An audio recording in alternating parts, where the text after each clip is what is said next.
The classical stories में आपका स्वागत है। आइए सुनते हैं मुंशी प्रेमचंद जी की कहानी अभिलाषा।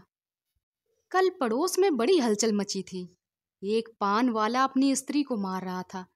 वह बेचारी बैठी रो रही थी, पर उस निर्दयी को उस पर लेस मात्र भी दया न आती थी। आखिर स्त्री को भी क्रोध आ गया। उसने खड़े होकर कहा, बस आप मारोगे तो ठीक ना होगा। आज से मेरा तुमसे कोई संबंध नहीं। मैं भीख मांगूंगी पर तेरे घर पर ना आऊंगी। यह कहकर उसने अपनी एक पुरानी साड़ी उठाई और घर से निकल पड़ी। पुरुष काठ के उल्लू की तरह खड़ा देखता रहा। स्त्री कुछ दूर चलकर फिर लौटी और दुकान की संदूकची खोलकर कुछ पैसे निकाले। शायद अभी तक उसे ममता थी, पर उस निर्दयी ने तुरंत उसका हाथ पकड़कर पैसे छीन लिए। हाय रे हृदयहीनता! अबला स्त्री के प्रति पुरुष का यह अत्याचार! एक दिन इसी स्त्री पर उसने प्राण दिए होंगे, उसका मुंह जोहता रहा होगा, पर आज इतना निष्ठुर हो गया, मानो कभी की जान पहचान ही नहीं। स्त्री ने पैसे रख दिए और बिना कुछ कहे सुने चली गई। कौन जाने कहाँ। मैं अपने कमरे की खिड़की से घंटों देखती रही कि शायद वह फिर लौटे या शायद पान वाला ही उसे मनाने जाए, पर दोनों में से एक बात भी ना हुई। आज मुझे स्त्री की सच्ची दशा का पहली बार ज्ञान हुआ। यह दुकान दोनों की थी। पुरुष तो मटर गश्ती किया करता था, स्त्री रात दिन बैठी रहती। 10-12 बजे रात तक मैं उसे दुकान पर बैठे देखती थी। प्रातःकाल नींद खुलती तब भी उसे बैठे पाती। नोच घसोट काट कपट जितना पुरुष करता, उससे कुछ अधिक ही स्त्री करती थी। पर पुरुष सब कुछ है, स्त्री कुछ नहीं। पुरुष जब चाहे उसे निकाल कर बाहर कर सकता है। इस समस्या पर मेरा चित्त इतना अशांत हो गया कि नींद आंखों से भाग गई। 12 बज गए और मैं बैठी रही। आकाश पर निर्मल चांदनी छिटकी हुई थी। निशानात अपने रत्न जड़े सिंहासन पर गर्व से फूले बैठे थे। बादल के छोटे छोटे टुकड़े धीरे धीरे चंद्रमा के समीप आते थे और फिर विकृत रूप से पृथक हो जाते थे, मानो श्वेत वसना सुंदरियां उसके हाथों दलित और अपमानित होकर रुदन करती हुई चली जा रही हूँ। इस कल्पना ने मुझे इतना विकल किया कि मैंने खिड़की बंद कर दी और पलंग पर आ बैठी। मेरे प्रियतम निद्रा में मग्न थे। उनका तेजमय मुखमंडल इस समय मुझे कुछ चंद्रमा से ही मिलता जुलता मालूम हुआ। वही साहस छवि थी जिससे मेरे नेत्र तृप्त हो जाते थे। वही विशाल वक्ष था जिस पर सिर रखकर मैं अपने अंतरस्थल में एक कोमल मधुर कंपन का अनुभव करती थी।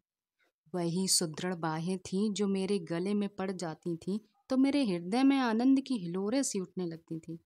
पर आज कितने दिन हुए मैंने उस मुख पर हंसी की उज्जवल रेखा नहीं देखी। ना देखने को चित्त ही व्याकुल हुआ। कितने दिन हुए मैंने उस वक्ष पर सिर नहीं रखा और न वह बाहें मेरे गले में पड़ी। क्यों? क्या मैं कुछ और हो गई या पति देव ही कुछ और हो गए? अभी कुछ बहुत दिन भी तो नहीं बीते, कुल 5 साल हुए हैं। कुल 5 साल जब पति देव ने विकसित नेत्रों और लालायत अधरों से मेरा स्वागत किया था। मैं लज्जा से गर्दन झुकाए हुए थी। हृदय में कितनी प्रबल उत्कंठा हो रही थी कि उनकी मुख छवि देख लूं, पर लज्जा बस सिर न उठा सकी। आखिर एक बार मैंने हिम्मत करके आंखें उठाईं और यद्यपि दृष्ट आधे रास्ते से ही लौट आई, तो भी उस अर्ध दर्शन से मुझे जो आनंद मिला, क्या उसे कभी भूल सकती हूँ? वह चित्र अब भी मेरे हृदय पट पर खिंचा हुआ है। जब कभी उसका स्मरण आ जाता है, हृदय पुलकित हो उठता है। उस आनंद स्मृति में अब भी वही गुदगुदी, वही सनसनी है। लेकिन अब दिन रात उस छवि के दर्शन करती हूँ। उषा काल, प्रातःकाल, मध्यकाल, सायंकाल, निशाकाल, 8 पहर उसको देखती हूँ, पर हृदय में गुदगुदी नहीं होती। वे मेरे सामने खड़े मुझसे बातें किया करते हैं, मैं कुर्सियों की ओर देखा करती हूँ। जब वे घर से निकलते थे तो मैं द्वार पर आकर खड़ी हो जाती थी, और जब वे पीछे फिरकर मुस्कुरा देते थे तो मुझे मानो स्वर्ग का राज मिल जाता था। मैं तीसरे पहर कोठे पर चढ़ जाती थी और उनके आने की बाट जोखने लगती थी। उनको दूर से आते देख मैं उन्मुख सी होकर नीचे आती और द्वार पर जाकर उनका अभिनंदन करती। पर अब मुझे यह भी नहीं मालूम होता वह कब आते हैं और कब जाते हैं। जब बाहर का द्वार बंद हो जाता है तो समझ जाती हूँ वह चले गए। जब द्वार खुलने की आवाज आती है तो समझ जाती हूँ आ गए। समझ में नहीं आता कि मैं ही कुछ और हो गई हूँ या पतिदेव ही कुछ और हो गए हैं। तब वह घर में बहुत ना आते थे। जब उनकी आवाज कानों में आ जाती थी तो मेरी देह में बिजली सी दौड़ जाती थी। उनकी छोटी छोटी बातें, छोटे छोटे कामों को भी मैं अनुरक्त मुग्ध नेत्रों से देखा करती थी। जब वह छोटे लाला को गोद में उठाकर प्यार करते थे, जब टामी का सिर थपथपाकर उसे लिटा देते थे, जब बूढ़ी भक्तन को चिढ़ाकर घर से बाहर भाग जाते थे, जब बाल्टियों में पानी भर भर पौधों पर सींचते थे, तब ये आंखें उसी ओर लगी रहती थीं। पर अब वह सारे दिन घर में रहते हैं, मेरे सामने हंसते हैं, बोलते हैं, मुझे खबर भी नहीं होती। न जाने क्यों तब किसी दिन उन्होंने फूलों का एक गुलदस्ता मेरे हाथ में रख दिया था और मुस्कुराए थे। वह पेड़े का उपहार पाकर मैं फूली न समाई थी।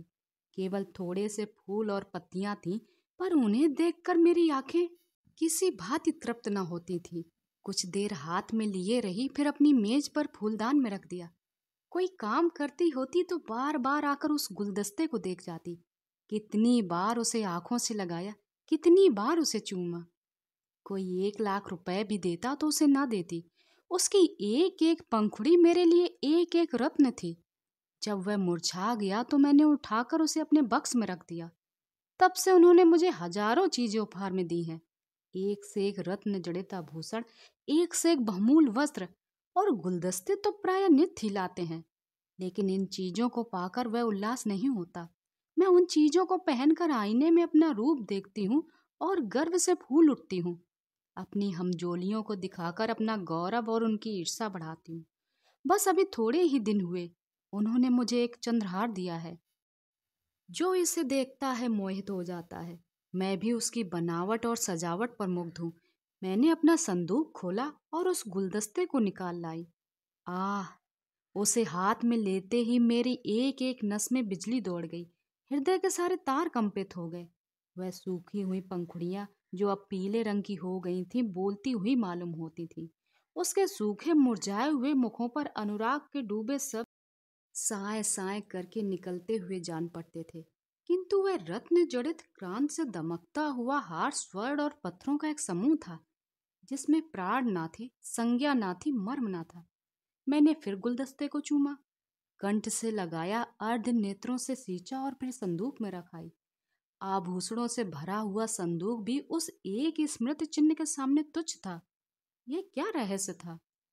फिर मुझे उनके एक पुराने पत्र की याद आ गई। उसे उन्होंने कॉलेज से मेरे पास भेजा था। उसे पढ़कर मेरे हृदय में जो आनंद हुआ था, जो तूफान उठा था, आंखों से जो नदी बही थी, क्या उसे कभी भूल सकती हूँ? उस पत्र को मैंने अपनी सुहाग की पिठरी में रख दिया था।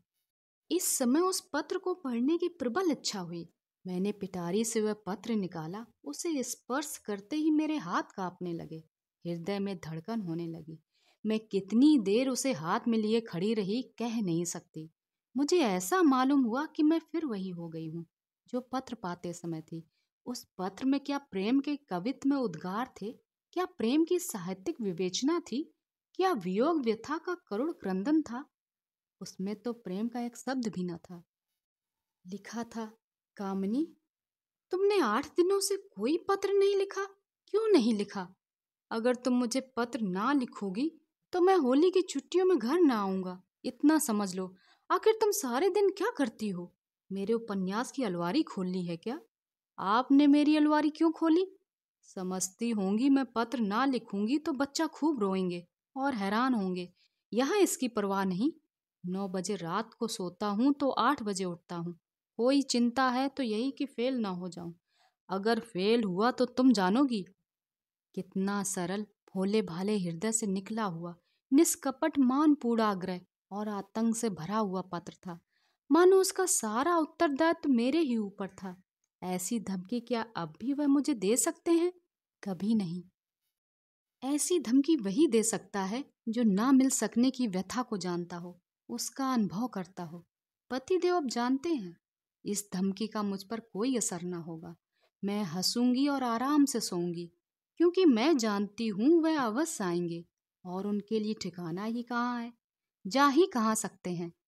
तब से उन्होंने मेरे पास कितने पत्र लिखे हैं। 2 दिन को भी बाहर जाते हैं तो जरूर एक पत्र भेजते हैं, और जब 10-5 दिन को जाते हैं तो नित्य एक पत्र आता है। पत्रों में प्रेम के चुने हुए शब्द, चुने हुए वाक्य, चुने हुए संबोधन भरे होते हैं। मैं उन्हें पढ़ती हूँ और एक ठंडी सांस लेकर रख देती हूँ। हाय, वह हृदय कहाँ गया? प्रेम के निर्जीव भाव सुन कृत्रिम शब्दों में वह अभिन्नता कहाँ है? वह रस कहाँ है? वह उन्माद कहाँ है? वह क्रोध कहाँ है? वह झुलझुलाहट कहाँ है? उनमें मेरा मन कोई वस्तु खोजता है, कोई अज्ञात अव्यक्त अलक्षित वस्तु, पर वह नहीं मिलती। उनमें सुगंध भरी है, पत्रों के कागज आर्ट पेपर को मात करते हैं, पर उनका यह सारा बनाव श्रृंगार किसी गत यौना नायिका के बनाव श्रृंगार के सदृश ही लगता है। कभी कभी तो मैं पत्र खोलती भी नहीं, जानती हूँ उसमें क्या लिखा होगा। उन्हीं दिनों की बात है, मैंने तीज का व्रत किया था। मैंने देवी के सम्मुख सिर झुकाकर वंदना की थी। देवी, मैं तुमसे केवल एक वरदान मांगती हूँ, हम दोनों प्राणियों में कभी विच्छेद ना हो, और मुझे कोई अभिलाषा नहीं। मैं संसार की कोई और वस्तु नहीं चाहती। तब से 4 साल हो गए और हम में एक दिन के लिए भी विच्छेद नहीं हुआ। मैंने तो केवल एक वरदान मांगा था। देवी ने वरदानों का भंडार ही मुझे सौंप दिया। पर आज मुझे देवी के दर्शन हो तो मैं उनसे कहूँ, तुम अपने सारे वरदान ले लो, मैं इनमें से एक भी नहीं चाहती। मैं फिर वही दिन देखना चाहती हूँ जब हृदय में प्रेम की अभिलाषा थी। तुमने सब कुछ देकर मुझे उस अतुल सुख से वंचित कर दिया जो अभिलाषा में था। मैं अब की देवी से वह दिन दिखाने की प्रार्थना करूं जब मैं किसी निर्जन जलतट और सघन वन में अपने प्रियतम को ढूंढती फिरूं। नदी की लहरों से कहूं, मेरे प्रियतम को तुमने देखा है? वृक्षों से पूछूं, मेरे प्रियतम कहाँ गए? क्या वह सुख मुझे कभी प्राप्त न होगा? उसी समय मंद शीतल पवन चलने लगा। मैं खिड़की के बाहर सर निकाले खड़ी थी। पवन के झोंके ने मेरे केस की लटें बिखार दी। मुझे ऐसा आभास हुआ मानो मेरे प्रियतम वायु में इन उच्छ्वासों में हैं। फिर मैंने आकाश की ओर देखा। चांद की किरणें चांदी के जगमगाते तारों की भांति आंखों से आंख मिचौली सी खेल रही थीं। आंखें बंद करते समय सामने आ जाती, पर आंखें खोलते ही अदृश्य हो जाती थीं। मुझे उस समय ऐसा आभास हुआ कि मेरे प्रियतम उन्हीं जगमगाते तारों पर बैठे आकाश से उतर रहे हैं। उसी समय किसी ने गाया, अनोखे से नेही के त्याग, निराले पीड़ा के संसार, कहाँ होते हो अंतर्द्वान। लुटा करके सोने सा प्यार, लुटा करके सोने सा प्यार। यह पद मेरे मर्म स्थल को तीर की भांति छेदता हुआ कहाँ चला गया नहीं जानती। मेरे रोए खड़े हो गए, आंखों से आंसुओं की झड़ी लग गई। ऐसा मालूम हुआ जैसे कोई मेरे प्रियतम को मेरे हृदय से निकाले लिए जाता है। मैं जोर से चिल्ला पड़ी। उसी समय पतिदेव की नींद टूट गई। मेरे पास आकर बोले, क्या तुम अभी चिल्लाई थी? अरे, तुम तो रो रही हो, क्या बात है? कोई स्वप्न तो नहीं देखा? मैंने सिसकते हुए कहा, रोऊं नहीं तो क्या हंसूं? स्वामी ने मेरा हाथ पकड़कर कहा, क्यों, रोने का कोई कारण है या यूं ही रोना चाहती हो? क्या मेरे रोने का कारण तुम नहीं जानते? मैं तुम्हारे दिल की बात कैसे जान सकता हूँ? तुमने जानने की कभी चेष्टा की है? मुझे इसका अनुमान भी न था कि तुम्हारे रोने का कारण हो सकता है। तुमने तो बहुत कुछ पढ़ा है, क्या तुम भी ऐसी बातें कह सकते हो? स्वामी ने विस्मय में पढ़कर कहा, तुम तो पहेलियां बुझलाती हो। क्यों, क्या तुम कभी नहीं रोते? मैं क्यों रोने लगा? तुम्हें अब कोई अभिलाषा नहीं है? मेरी सबसे बड़ी अभिलाषा पूरी हो गई। अब मैं और कुछ नहीं चाहता। यह कहते हुए पतिदेव मुस्कुराए और मुझे गले से लिपटा लेने के लिए बढ़े। उनकी यह हृदयहीनता इस समय मुझे बहुत बुरी लगी। मैंने उन्हें हाथों से पीछे हटाकर कहा, मैं इस स्वांग को प्रेम नहीं समझती। जो कभी रो नहीं सकता वह प्रेम नहीं कर सकता। रुदन और प्रेम दोनों एक ही रेत से निकलते हैं। उसी समय फिर उसी गाने की धुन सुनाई दी, अनोखे से नेही के त्याग, निराले पीड़ा के संसार, कहाँ होते हो अंतर्ध्यान, लुटा करके सोने सा प्यार। पतिदेव की वह मुस्कुराहट लुप्त हो गई। मैंने उन्हें एक बार कांपते देखा। ऐसा जान पड़ा उन्हें रोमांच हो रहा है। सहसा उनका दाहिना हाथ उठकर उनकी छाती तक गया। उन्होंने लंबी सांस ली और उनकी आंखों से आंसू की बूंदें निकलकर गालों पर आ गईं। तुरंत मैंने रोते हुए उनकी छाती पर सर रख दिया और उस परम सुख का अनुभव किया जिसके लिए कितने दिनों से मेरा हृदय तड़प रहा था। आज फिर मुझे पतिदेव का हृदय धड़कता हुआ सुनाई दिया। आज उनके स्पर्श में फिर स्फूर्ति का ज्ञान हुआ। अभी तक उस पद के वो शब्द मेरे हृदय में गूंज रहे थे। कहाँ होते हो अंतर्ध्यान, लुटा करके सोने सा प्यार। आपको ये कहानी कैसी लगी? प्लीज़ मुझे कमेंट बॉक्स में ज़रूर बताएं। क्या शादी के बाद आपको भी कभी ऐसा महसूस हुआ है? और उसको सही करने के लिए आपने क्या किया है? ऐसी और कहानियाँ सुनने के लिए चैनल पर आएं। आपसे वहीं मिलूंगी। धन्यवाद।